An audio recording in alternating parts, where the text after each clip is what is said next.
Good evening, student. A student for class 11th. Today we are going to solve question number 17 from, as you know, the book.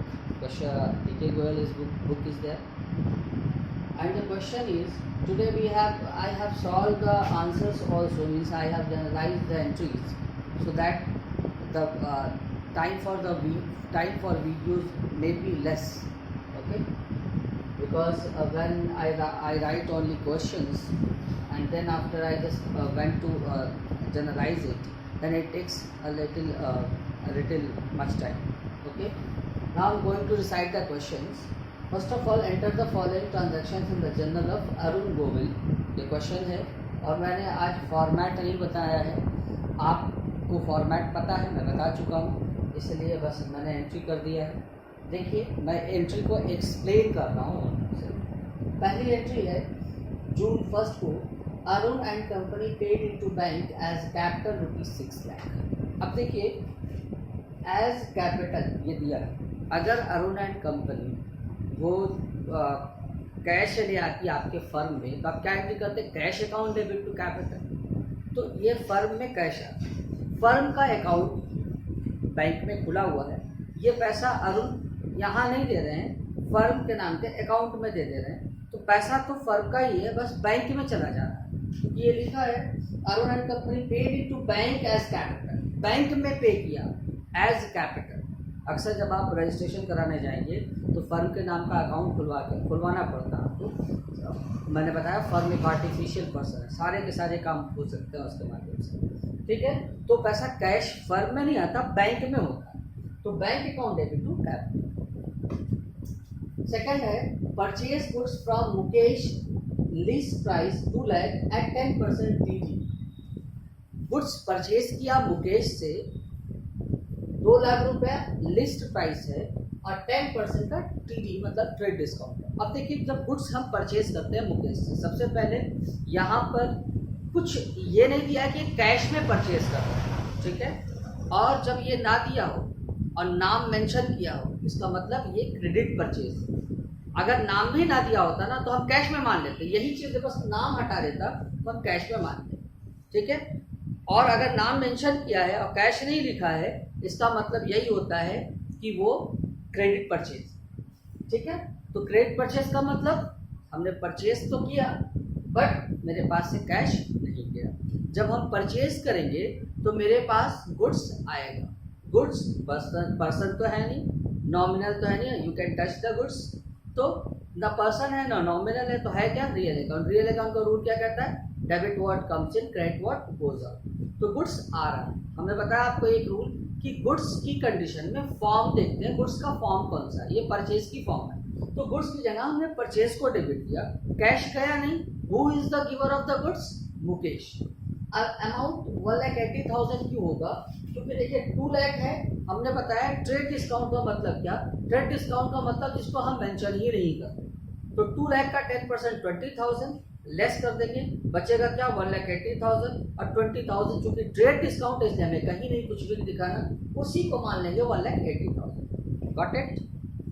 Now question June 4, 1/4 of the above goods. Above goods मतलब यही 1,80,000 वाला. Above goods return to Mukesh. मैंने मतलब अभी जो हमने खरीदा था उसका 1/4 मुकेश को रिटर्न कर दिया. और आगे एक लाइन दे दी है, for not being up to specification.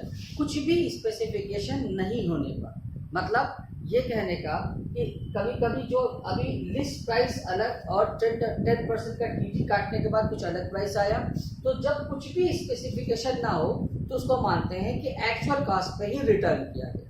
ठीक है. अब देखिए, हमने ऊपर 1,80,000 की परचेजिंग किया था और इसका इसका 1/4 निकालेंगे तो 45,000 आएगा. यस, 1/2 निकालेंगे तो 1,80,000 का 1/2 मतलब 90,000 और 90,000 का 1/2 मतलब 45,000. अब आगे देखिए, परचेज रिटर्न को कैसे मेंटेन करते हैं. देखिए, जब हमने परचेज किया था मतलब हमारे फर्म में गुड्स था, अब हमने उस परचेज को रिटर्न कर दिया, तो goods will go out from our firm. Goods हमारे फर्म से जाएगा। जब गुड्स जाएगा, गुड्स रियल अकाउंट है तो गुड्स को क्रेडिट करेंगे, लेकिन इस गुड्स की फॉर्म क्या है? परचेज रिटर्न की फॉर्म। तो देखिए परचेज जब जाएगा तो क्रेडिट करेंगे और फॉर्म क्या है? Purchase return. और कुछ आया तो नहीं। Who is the receiver of the goods? Mukesh. तो Mukesh account debit to purchase return. Amount 1,80,000 का 1/4 अगर निकालेंगे तो 45,000 है। जून 6 को है issued a check to Mukesh for the amount due to him after deducting 2% cash discount। सबसे पहले इन्होंने कहा कि issued a check to Mukesh, Mukesh को एक चेक इशू किया गया 2% के डिस्काउंट पर। सबसे पहले देखिए और आगे लिखा है अमाउंट ड्यू टू हिम, जितना रुपया उनसे बाकी था। तो पहले ये चेक करेंगे कि मुकेश से हमने कितने का खरीदा था और कितना रुपया बाकी है। सबसे पहले इसी में देखिए 1,80,000 का खरीदा था हमने, क्योंकि लिस्ट प्राइस तो हम कंसीडर नहीं कर रहेंगे। और 1,80,000 में 45,000 का हमने रिटर्न कर दिया, मतलब 1,35,000 हमको मुकेश को देना था।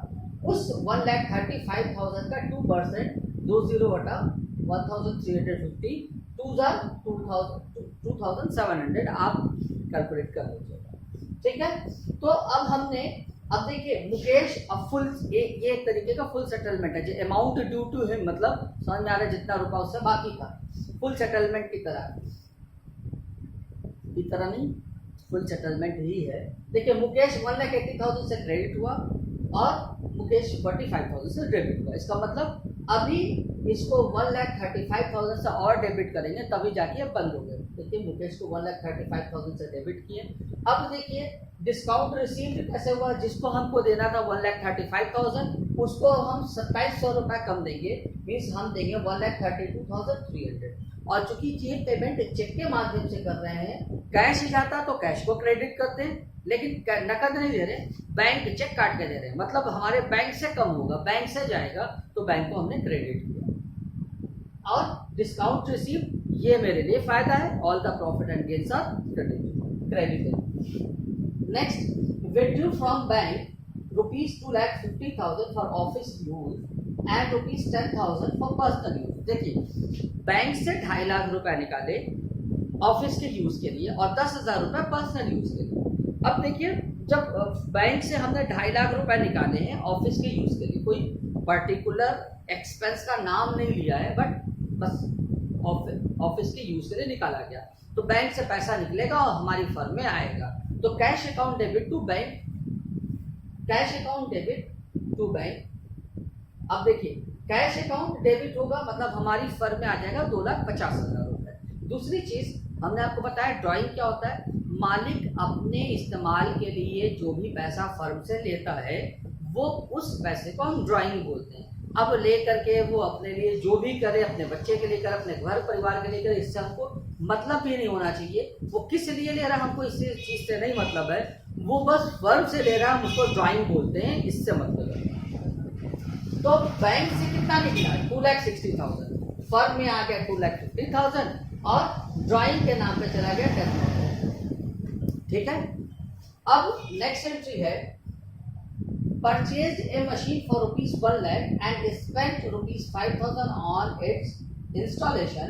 Machine's payment was made by check and installment by cash. कह रहे 1 लाख रुपए की एक मशीन को खरीदा गया और उसके इंस्टॉलेशन पे 5,000 स्पेंड किया गया।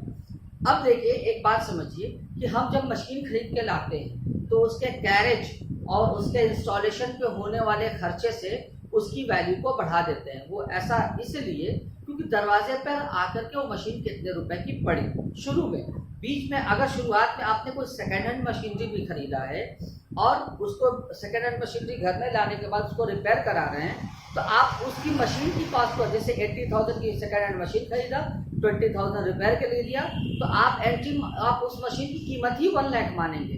आप यही एंट्री करेंगे machine account debit to cash 1 lakh, ठीक है।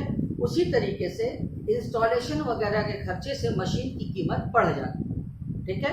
तो ये मान के चलेंगे कि मशीन ही 1,05,000 रुपए की, इंस्टॉलेशन से नहीं मतलब, मशीन ही 1,05,000 की। तो मशीनरी अकाउंट डेबिट टू 1,05,000 और ऐसा स्पेसिफिक इसने कहा है कि जो इंस्टॉलेशन का पैसा है वो बाई कैश पेमेंट किया गया, मतलब चेक से नहीं, और जो मशीन का पैसा है वो चेक से पेमेंट किया गया।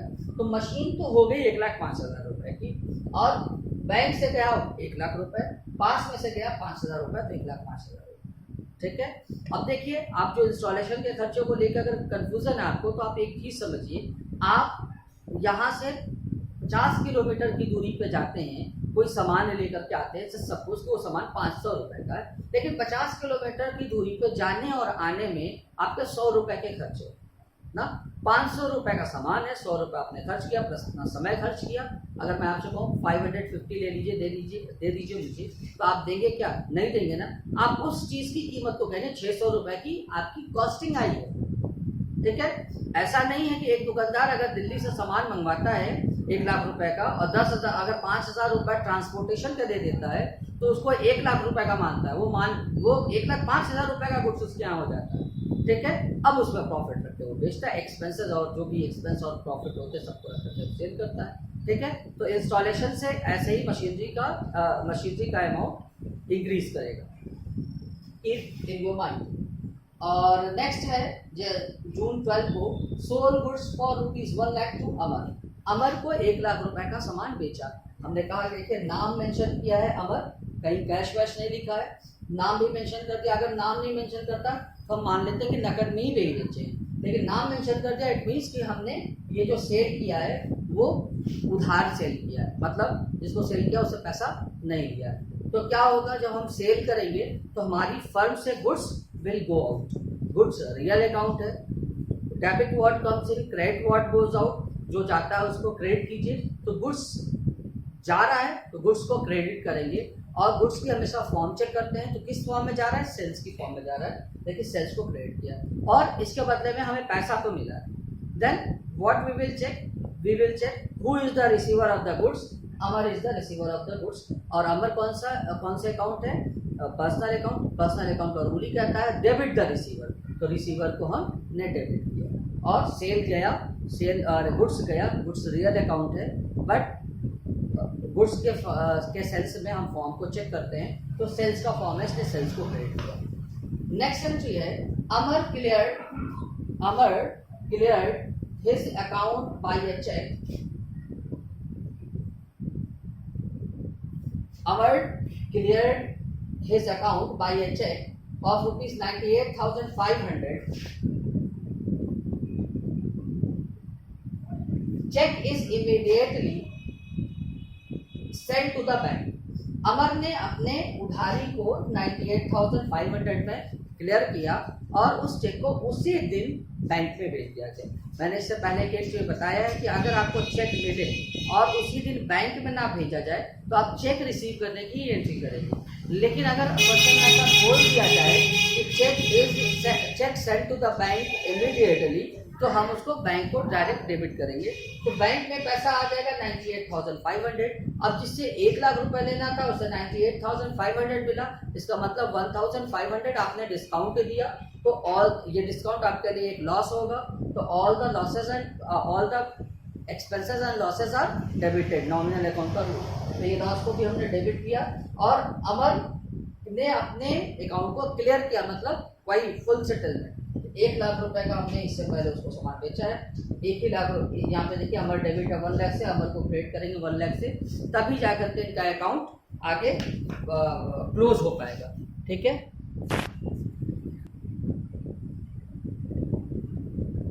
देखिए, बोर्ड के भर जाने की वजह से मैंने वीडियो को पॉज किया था और फिर से उसके रेस करके 2-3 ट्रांजैक्शन बाकी थे, इसको मैंने लिखा और इसकी एंट्री करके अब मैं समझा रहा हूँ। देखिए, 1 जून 15 की एंट्री है कि purchase stationery for personal use के लिए स्टेशनरी खरीदा 3,000 रुपए की, and for office use ₹5,000, for और ऑफिस के यूज़ के लिए 5,000। पर्सनल यूज़ के लिए हम क्यों वो खरीदेंगे स्टेशनरी, और पर्सनल यूज़ के लिए खरीदेंगे तो हम ऑफिस के in the books of Arun Govil and company में क्यों मेंटेन करेंगे? ये क्या अरुण गोविल एंड कंपनी के फर्म का खर्चा है? नहीं। तो क्या है, हम इसको समझेंगे कि मालिक ने अपने यूज़ के लिए लिया। मालिक द्वारा लिए गए पैसे को हम ड्राइंग मानेंगे। तो 3000 फर्म से तो जाएगा पूरा 8000, लेकिन 3000 जाएगा ड्राइंग के नाम पर। और स्टेशनरी खरीदा, स्टेशनरी जब खरीदते हैं, देखिए गुड्स हम उसी को कहते हैं जो जिस चीज़ का हम बिजनेस करते हैं। देखिए अगर मेरी स्टेशनरी की शॉप है तो मेरे लिए स्टेशनरी ही गुड्स हो जाता है, और अगर मेरी कपड़े की शॉप है तो कपड़ा मेरे लिए गुड्स, बट स्टेशनरी मेरे पास ये एक तरीके से कैपिटल रेवेन्यू हो जाता है, कैपिटल एक्सपेंडिचर हो जाता है। कैपिटल एक्सपेंडिचर का मतलब ये कि पैसा तो जाता है, इसके बदले में कोई एसेट्स आता है, जैसे कार खरीदना हो गया, लैंड परचेज करना हो गया, तो इसका नाम मेंशन करते हैं, ये गुड्स नहीं है। एक और एग्जांपल, अगर आपके की स्टेशनरी की शॉप है, आप कोई फर्नीचर खरीदते हैं तो आप एंट्री करेंगे furniture account debit to cash. क्यों? क्योंकि फर्नीचर आपके लिए क्या है, एसेट्स है ना। ये कैसा एक्सपेंडिचर है, कैपिटल एक्सपेंडिचर। पैसा गया, बस फॉर्म चेंज हो गया, हमारे पास जो नकद में पैसा पड़ा था उसके बदले में एक मशीनरी फर्नीचर आके रखा गया, ठीक। लेकिन अगर आपका फर्नीचर का बिजनेस ही हो तो फर्नीचर आपके लिए गुड्स हो जाएगा, ठीक है।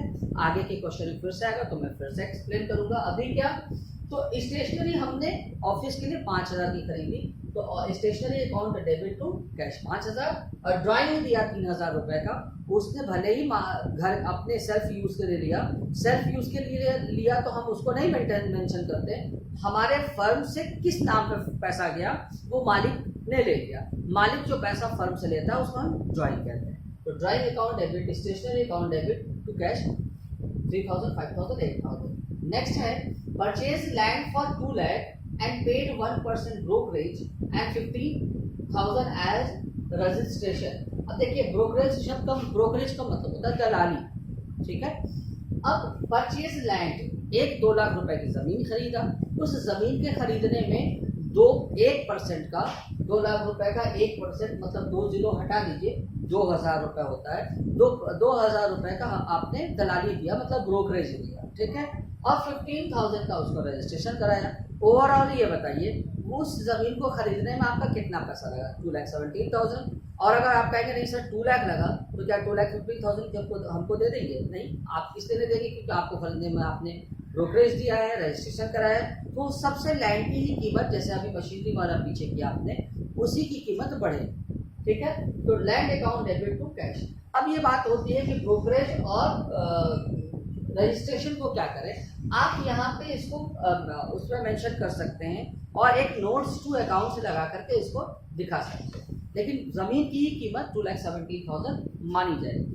अब नेक्स्ट है wages due to the labourers 20,000 and salary due to clerk ₹30,000। Labour मजदूरों को मजदूरी बाकी है और कर्मचारियों को उसका वेतन बाकी है, सैलरी मतलब वेतन। तो अभी क्या करते हैं कि देखिए ये बाकी है, कल मैंने आउटस्टैंडिंग की बताया था। तो आउटस्टैंडिंग क्या होता है कि समय पूरा हो गया, एक समय पर जब हमें मजदूरी देनी है, एक समय पर जब हमको वेतन देना है, समय तो पूरा हो गया, बट हमारी फर्म ने अभी खर्चा नहीं किया, ड्यू है, बाकी है, ठीक है। तो वो खर्चा तो मैच्योर हो गया, वो जो वेजेस और सैलरी का जो ड्यू होता है वो मैच्योर हो चुका, बट कैश गया ही नहीं। तो क्या करेंगे, wages account debit to outstanding wages 20,000, salary account debit to outstanding salary 30,000। अब एक इसमें हम ऐड करके एक चीज बता रहा हूँ आपको कि भविष्य में जब आप वेजेस आपकी फर्म पे करेगी तो क्या करेंगे, तब कैश जाएगा, तब क्या एंट्री करेंगे, आउटस्टैंडिंग वेजेस को डेबिट कर देंगे और टू कैश कर देंगे। तो अब देखिए आउटस्टैंडिंग यहाँ पे अभी क्रेडिट किए, जब आप पे करेंगे तो आउटस्टैंडिंग को डेबिट कर देंगे, यहाँ क्रेडिट वहाँ डेबिट, बंद हो क्या जाएगा, wages account debit to cash. और वेजेस पे करने की जरूरत ही है।